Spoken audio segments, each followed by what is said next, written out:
Halo Bapak Ibu sekalian, apa kabar? Semoga dimanapun Bapak Ibu berada, Bapak Ibu dalam keadaan yang sehat dan tidak kurang satu apapun selalu dalam lindungan Tuhan. Perkenalkan saya Desi, saya dari program studi ilmu keperawatan Universitas Kristen Satya Wacana dan saat ini saya diberikan kesempatan untuk membawakan materi terkait dengan pola asuh orang tua bagi remaja khususnya di masa-masa pandemi COVID-19. Nah, Bapak Ibu sekalian, mungkin banyak dari Bapak Ibu sekalian yang sudah memahami tentang pola asuh, tetapi saya sedikit mau memberikan gambaran umum tentang apa itu pola asuh dan apa peran sebagai orang tua. Baik, di sini pola asuh itu berasal dari dua kata, yaitu pola dan asuh. Kalau pola itu seperti yang Bapak Ibu ketahui, itu adalah suatu cara, suatu bentuk atau metode gitu ya, yang digunakan oleh individu gitu ya. Sementara asuh itu berarti merawat, kemudian mendidik, membimbing ya, mendampingi gitu. Nah, sehingga pola asuh ini merupakan suatu cara atau metode yang digunakan oleh orang tua dalam mendidik atau merawat atau membimbing anaknya gitu. Nah, eee, sedikit yang saya mau sampaikan ke Bapak Ibu, ada 4 jenis pola asuh yang berkembang gitu ya, dan ini yang biasanya diterapkan, yang banyak kita jumpai sehari-hari gitu. Nah, nanti setelah saya menjelaskan tentang 4 tipe ini, saya harapkan Bapak Ibu bisa merefleksikan, kira-kira Bapak Ibu sekalian menggunakan pola asuh yang mana gitu ya. Nah, eee sedikit penjelasan saya, yang pertama yaitu demokratis. Jadi tipe pola asuh ini atau jenis pola asuh yang demokratis ini lebih mengedepankan kepentingan anak, namun tetap memberikan arahan. Jadi ada pendampingan. Jadi, kalau dalam 4 gambar yang tersedia di sini ada, yang warna biru. Jadi, Bapak Ibu tetap concern dan prioritas terhadap, kepentingan anak, namun tetap mengedepankan rasionalisasi, gitu ya. Jadi, Bapak Ibu menyadari kemampuan anak seperti apa, kemudian ketika ada diskusi atau komunikasi, itu komunikasinya dua arah. Maksudnya dua arah seperti apa? Jadi tidak melulu Bapak Ibu yang kemudian memberikan dikte harus seperti ini, tetapi, eee, pada kesempatan lain Bapak Ibu pun mendengarkan apa yang menjadi pendapat dari anak Bapak Ibu. Kemudian tipe yang kedua atau jenis, pola asuh yang kedua yaitu otoriter. Nah, dari namanya sendiri ini sudah sangat familiar ya. Otoriter berarti Bapak Ibu, menerapkan pola asuh yang satu arah. Artinya, Bapak Ibu menerapkan sebuah aturan dan kemudian ada punishment di situ atau ada hukuman yang berlaku, gitu ya. Diikuti ancaman dan hukuman. Jadi, kalau anak tidak mematuhi A, maka akan dapat A, gitu ya. Jadi otoriter, hanya satu arah dari Bapak Ibu aja. Tidak ada kesempatan bagi anak untuk bisa mengungkapkan apa yang menjadi pendapatnya, gitu ya. Tidak ada kompromi dan tadi komunikasi bersifat satu arah. Kemudian yang ketiga itu kalau Bapak Ibu lihat di gambar, dia, masuk ke kategori permisif ya. Permisif itu yang di, warna pink gitu ya.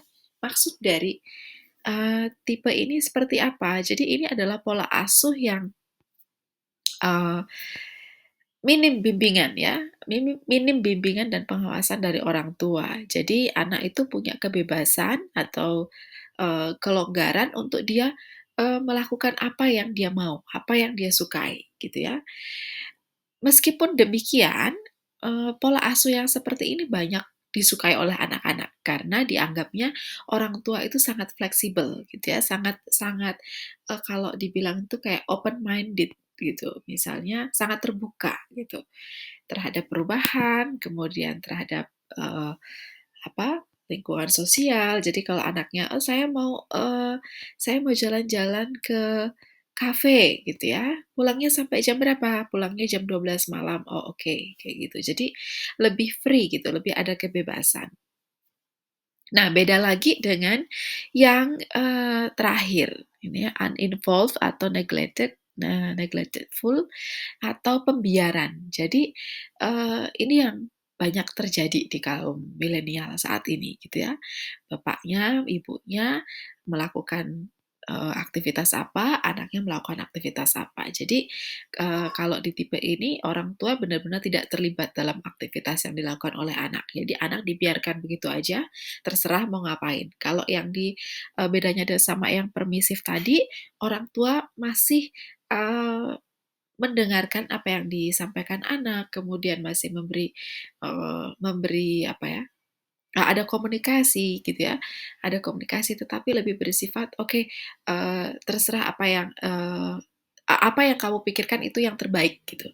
Tapi kalau yang, neglectful ini benar-benar bapak ibu itu membiarkan secara bebas gitu, dia mau melakukan apapun itu tidak ada urusan sama bapak ibu gitu ya. Jadi tidak tertarik dengan apapun yang dilakukan ataupun diungkapkan oleh anak.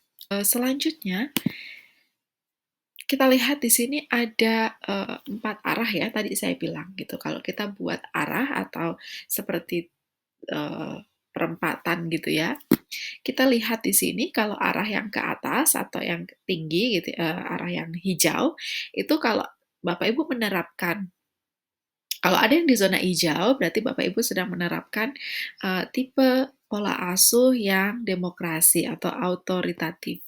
Nah, keuntungan dari tipe ini, Bapak Ibu masih sangat bisa mengontrol anak-anak Bapak Ibu, tetapi di sisi lain Bapak Ibu masih, punya keterbukaan bagi anak-anak gitu. Sehingga anak-anak tidak merasa, dibiarkan, anak-anak tidak merasa diacuhkan, anak-anak justru akan merasa tetap diperhatikan dan diarahkan, seperti itu.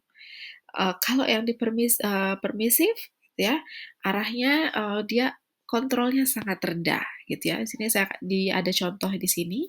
Jadi kalau misalnya ke permisif itu contohnya ya kamu bosnya gitu, anak itu adalah yang bosnya. Kamu mau melakukan apapun, oke ini saya support gitu. Saya mendukung karena ini yang anak mau gitu. Tapi kalau misalnya ke autoritatif lebih kepada apa namanya? "Ayo, ada masalah apa? Ayo kita bicarakan." "Bapak, kenapa saya tidak boleh ke luar rumah dan, pulang sampai jam 12 malam?" Gitu, "Apa masalahnya?" Gitu ya. Nah, jika anak mengungkapkan masalah tersebut, ada komunikasi dua arah dan orang tua, "Oke, mari kita bicarakan baik-baik apa yang yang kamu anggap itu sebagai masalah, sementara saya tidak," atau sebaliknya, gitu. Jadi ada pemecahan masalah yang terjadi di, fase ini. Sementara untuk, authoritarian atau otoriter gitu ya, jadi misalnya tadi, "Bapak kenapa saya tidak boleh, pulang sampai jam 12 malam?" "Ya pokoknya kalau saya bilang tidak, tidak," gitu ya. Itu adalah aturan, kamu harus tepati. Kalau sampai kamu pulang lebih dari jam 10 malam, maka kamu tidak akan dapat ini, kamu akan dihukum ini. Nah itu otoriter.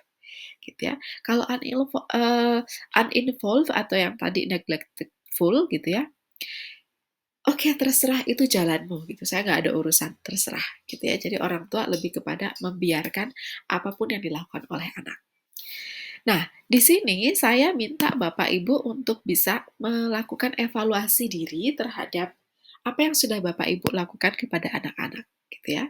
Yang pertama, Bapak Ibu silakan menjawab bagaimana pola asuh yang sudah Bapak Ibu terapkan. Kemudian, jadi dari 4 jenis tadi, Bapak Ibu kira-kira masuk ke tipe yang mana, kemudian evaluasi hal positif dan negatif apa yang Bapak Ibu dapatkan dari menerapkan pola asuh tersebut. Ini dari sisi Bapak Ibu ya. Kemudian sampaikan juga terkait hal positif dan negatif yang, anak-anak dapatkan gitu, dengan Bapak Ibu menerapkan pola asuh jenis tersebut. Jadi dari sisi anak juga.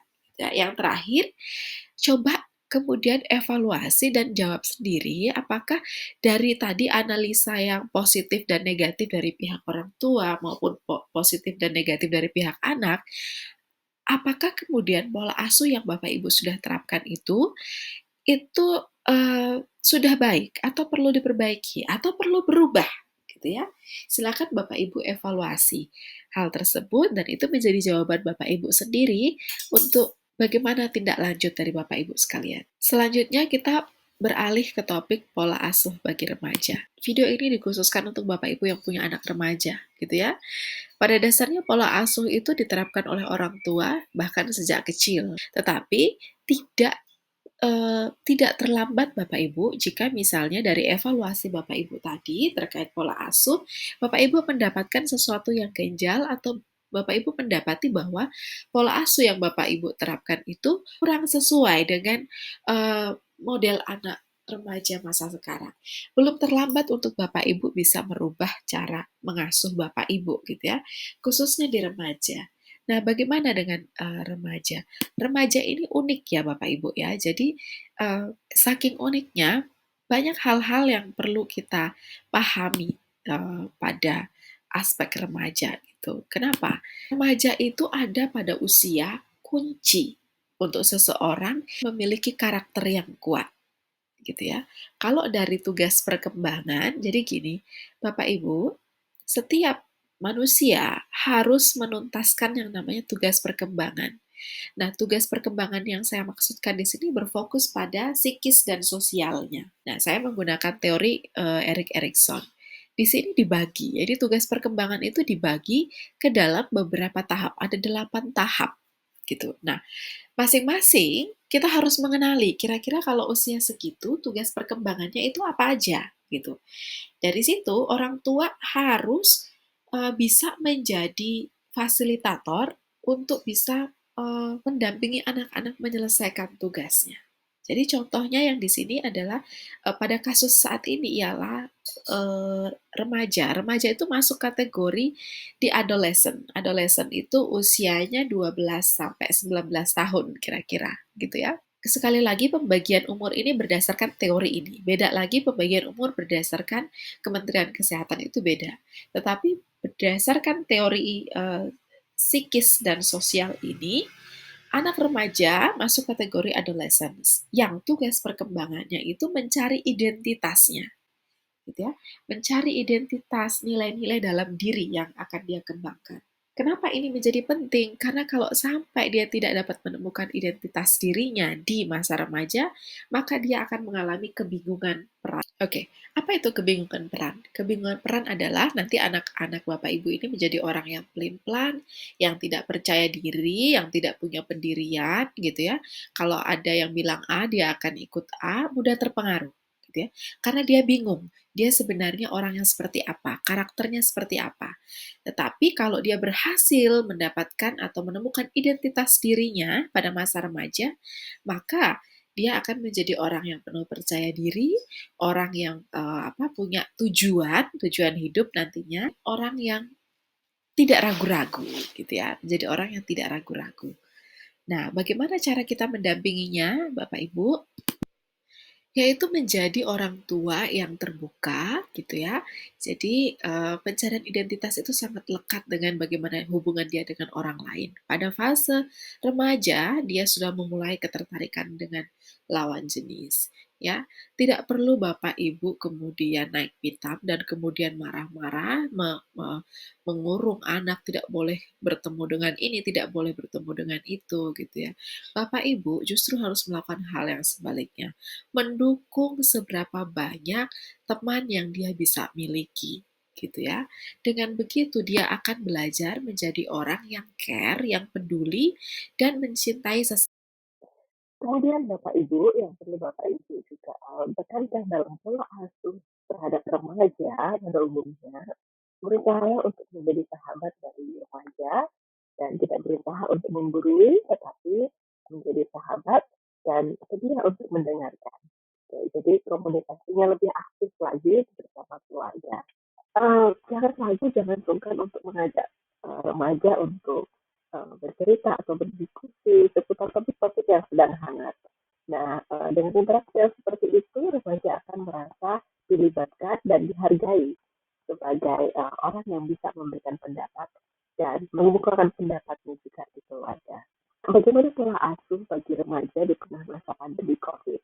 Bapak Ibu, sebelum memahami tentang bagaimana Bapak Ibu harus mengasuh remaja di masa pandemi COVID, Bapak Ibu selain tadi mempelajari karakteristik remaja, Bapak Ibu juga perlu memahami dan mencoba menganalisis apakah terdapat perubahan baik sikap, perilaku maupun emosi yang muncul pada remaja. Ya, jika ada perubahan, maka Bapak Ibu harus lebih peka lagi. COVID memiliki dampak yang tidak sedikit. Dampak-dampak yang dimaksud lebih kepada tekanan psikis. Yang pertama, kecemasan.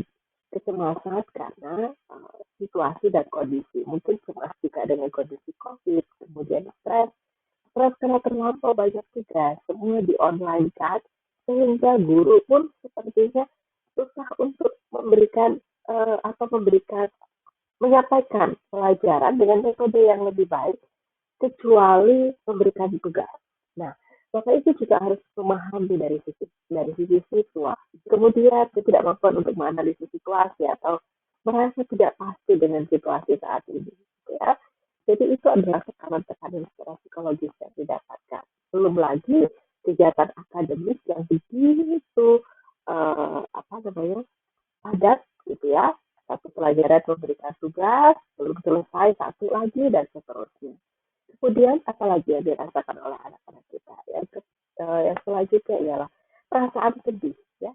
Sedih karena berpisah dari teman-temannya, sedih karena tidak bisa melakukan aktivitas bersama-sama dengan teman-temannya seperti sebelum masa COVID. Hal ini memberikan kesedihan tersendiri, gitu ya. Yang selanjutnya kejenuhan, ya. Kok di rumah terus aktivitasnya? Aktivitasnya itu terus. Kalau nggak kerja tugas lagi, gitu ya, makan, tidur, dan seterusnya. Tidak ada aktivitas ringan gitu.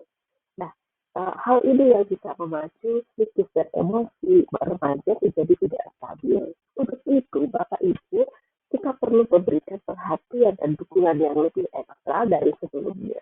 Bagaimana? Apa yang harus kita lakukan untuk menolong dan memberikan dukungan kepada anak remaja kita? Tunggu sebentar Bapak Ibu ya. Sebelum Bapak Ibu menolong orang lain, pastikan Bapak Ibu juga sedang dalam kondisi yang tertolong gitu ya. Kadang-kala kita ngoyo, mau membantu orang lain, tapi kondisi kita juga sedang tidak mampu.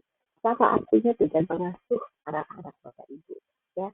Artinya, sebelum kita memberikan edukasi, sebelum kita memberitahu anak-anak, sebelum kita mengasuh, kita juga memastikan bahwa diri kita tidak bisa menjadi role model atau contoh bagi anak-anak. Gitu ya. Yang pertama, kita mau melakukan atau kita mau membuat anak-anak nyaman, tidak gelisah, tidak stres, tidak cemas. Ya pastikan kita juga ada dalam kondisi yang tidak cemas, tidak stres, gitu ya. Bagaimana caranya? Yang pertama, kita juga perlu mendapatkan dukungan sosial. Kalau Bapak Ibu juga dalam kondisi cemas, stres, dan sebagainya, jangan sungkan untuk menghubungi rekan dekat, ya, melalui media sosial atau apapun itu, dan sama-sama saling memberikan support. Yang selanjutnya, yang memastikan bahwa kita happy. Gitu ya. Kalau kita sedang dalam kondisi yang tidak happy, lakukan distraksi. Ya. Distraksi kegiatan. Apa itu distraksi kegiatan? Gitu ya. Kalau kita jenuh dengan kegiatan-kegiatan itu terus, coba sesuatu atau coba masukkan kegiatan yang lebih fun, dan itu untuk mendistraksi kita dari kebosanan, dari kejenuhan. Gitu ya. Misalnya olahraga, misalnya nyanyi, gitu ya, kita katakan aktivitas refleksi dulu nyanyi, gitu ya, bisa. Atau membaca buku yang kegiatan itu bersifat fun, bersifat happy, ya, dan ketika kita melakukan itu, kita sejenak melupakan kecemasan, kita sejenak melepaskan kepenatan karena uh, kondisi di sekitar kita, gitu ya. Kemudian yang ketiga, memastikan bahwa kondisi tubuh kita juga bagus, gitu ya. Fit. Sebelum kita mengasuh anak, pastikan kita juga fit supaya anak itu bisa mencontoh. Karena ketika dia merasa sakit, kita adalah harapan, orang tua adalah harapan mereka untuk mereka betul-betul, oke saya pasrahkan ke orang tua gitu ya. Tapi kalau dia melihat loh, papa-papa saya juga sakit gitu, jadi saya nggak bisa dong bergantung kepada mereka. Seperti itu ya. Pastikan kita menjadi role model lebih dulu untuk anak-anak kita. Yang selanjutnya, kita perlu memilih pola asuh yang tepat untuk membantu anak-anak beradaptasi terhadap pandemi COVID ya. Yang dimaksudkan dengan milih pola asuh yang tepat. Bapak Ibu sebelumnya sudah saya jelaskan tentang pola asuh. Di mana Bapak Ibu sekarang ada di pola asuh yang jenis apa, gitu ya. Nah, dari situ Bapak Ibu bisa memilah gitu. Mana kira-kira yang perlu dilakukan, mana yang tidak perlu dilakukan atau dihindari, gitu ya. Kondisi atau topik COVID ini sebenarnya menarik untuk diskusikan karena ini sedang ngetrend dan sampai sekarang masih menjadi topik yang hangat, gitu ya. Tidak ada salahnya Bapak Ibu untuk mendiskusikan dengan anak, gitu ya. Hal ini juga dimaksudkan supaya anak lebih memahami dari sumber yang bisa dipercaya, gitu ya. Pastikan sekali Bapak Ibu dengan bekali diri Bapak Ibu dengan informasi yang sangat akurat supaya ketika ada diskusi dengan anak, anak juga merasa mendapatkan informasi yang akurat, gitu ya. Nah, ini juga membantu supaya anak memahami apa yang harus dia lakukan selama masa pandemi, termasuk menjaga kesehatan dan menerapkan protokol kesehatan. Selanjutnya, Bapak Ibu perlu membuat jadwal rutinitas sehari-hari loh, ya kan? Kalau di rumah terus gitu ya, terus aktivitasnya gitu-gitu aja, anak akan kemudian sudah saya ada aktivitas lain. Sehingga kalau misalnya Bapak Ibu boleh dong minta tolong nyapu, boleh dong minta tolong ini, mereka akan menolak. Gitu. Bagaimana kalau Bapak Ibu melakukan suatu kesepakatan? Oke, kita buat jadwal harian yuk, gitu ya. Sekian, nanti kakak bagian bantu ini ya, gitu ya. Jadi itu enak, disampaikannya enak. Kalau misalnya kita membuat jadwal harian, gitu. Jadi seolah-olah anak kita pun tidak merasa bahwa oh saya dimanfaatkan ketika saya di rumah terus saya diminta untuk mengerjakan tugas pekerjaan rumah tidak gitu. Tapi kalau itu dibuat fun seperti dibuat jadwal gitu ya, jadi dia udah tahu gitu. Oh oke, jam segini saya harus melakukan pekerjaan ini. Setelah itu saya boleh santai gitu. Tapi kalau misalnya sudah fokus mengerjakan sesuatu, tiba-tiba Bapak Ibu datang, kakak tolong bantu ini, dia akan merasa tidak nyaman gitu, kok saya diinstruksi gitu. Tapi kalau Bapak Ibu sudah buat jadwal, dia tahu kapan dia akan menggunakan waktunya untuk serius dengan pekerjaannya, kapan dia akan gunakan waktu tersebut untuk membantu Bapak Ibu di kegiatan sehari-hari. Gitu. Dan selanjutnya Bapak Ibu perlu menyadari bahwa kondisi COVID, mereka dirumahkan, ya, tidak bersekolah, ini adalah satu kondisi kehilangan bagi remaja. Tidak apa-apa untuk memberikan mereka waktu dan ruang untuk benar-benar merasakan kesedihan, gitu ya. Aduh saya kangen teman saya, kemudian dia telepon teman dia, gitu ya. Tidak hanya remaja ya, kita juga seperti itu kangen dengan kegiatan sehari-hari kita mungkin belanja dengan bebas ke pasar, bertemu dengan orang sindikat itu dan seterusnya gitu ya, rangkul gandeng teman sana kemari gitu. Kita kangen. Jadi wajar kalau anak merasa kemudian kadang mengurung diri gitu ya, malas gitu, merasa jenuh ya karena memang kondisinya seperti itu. Yang perlu kita lakukan adalah memberikan support. Oke, kalau di sebelumnya saya bilang buat jadwal harian, tambahan satu lagi, buat jadwal untuk rekreasi Bapak Ibu ya. Buat jadwal untuk rekreasi, satu kegiatan yang betul-betul sah untuk mendistraksi pikiran mereka.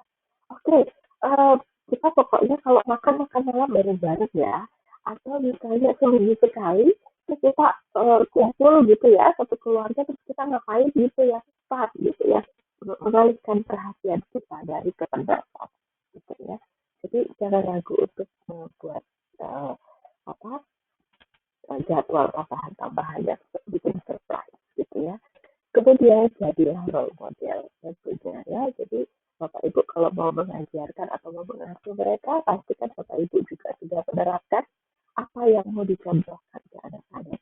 Yang selanjutnya adalah memberi perhatian terhadap kegiatan akademiknya. Bapak Ibu, saya paham sekali sebagai orang tua tidak semua dari kita bisa mengikuti pelajaran anak karena kesibukan kita juga ada pekerjaan lain gitu dan seterusnya. Tetapi paling tidak luangkan waktu untuk menanyakan bagaimana perkembangan akademik, bagaimana tugas-tugas sekolah, gitu ya, gimana kamu bisa mengikuti sekolah dengan baik dan seterusnya. Perhatian kecil seperti ini yang terus-menerus Bapak Ibu berikan, lama-lama akan membuat dia terbuka tentang apa yang dia alami selama perkuliahan online. Dia akan cerita gitu ya ke kendalanya, dan seterusnya. Apabila anak sudah mulai cerita, artinya Bapak Ibu sudah lebih mudah untuk mengetahui atau mengontrol perilaku anak di bidang akademik. Kemudian hal-hal yang perlu Bapak Ibu hindari, ya jangan memberikan aturan, jangan memberikan satu perintah tanpa alasan. Ya, pokoknya nggak boleh main game Bapak Ibu. Siapa yang memberikan smartphone tersebut? Oke, jadi Bapak Ibu harus sadari bahwa Bapak Ibu juga turut mendukung. Untuk itu, berikan penjelasan, ya. Berikan, kalau memberikan aturan harus ada penjelasan, gitu ya, yang rasional, yang mereka bisa pahami itu. Bapak Ibu harus juga menghindari perilaku-perilaku yang tidak peka terhadap perasaan anak. Jadi kalau dilihat anak itu sedang murung, sedang sedih, jangan sungkan untuk menanyai. Kalau dibilang kepo, kayak pelan-pelan saja Bapak Ibu untuk mendekatkan diri. Oke? Lebih terbuka, gitu ya, ajak anak untuk berdiskusi supaya anak merasa oh dia dilibatkan untuk mengambil keputusan, dia dilibatkan untuk memberikan pendapat. Kira-kira seperti itu yang bisa saya sampaikan. Mudah-mudahan apa yang sudah saya sharingkan bermanfaat untuk Bapak Ibu sekalian. Segala bentuk pertanyaan boleh dikirimkan melalui tim dari PPA BD Maranatha. Ini saya mengucapkan terima kasih untuk perhatiannya dan Tuhan memberkati. Terima kasih.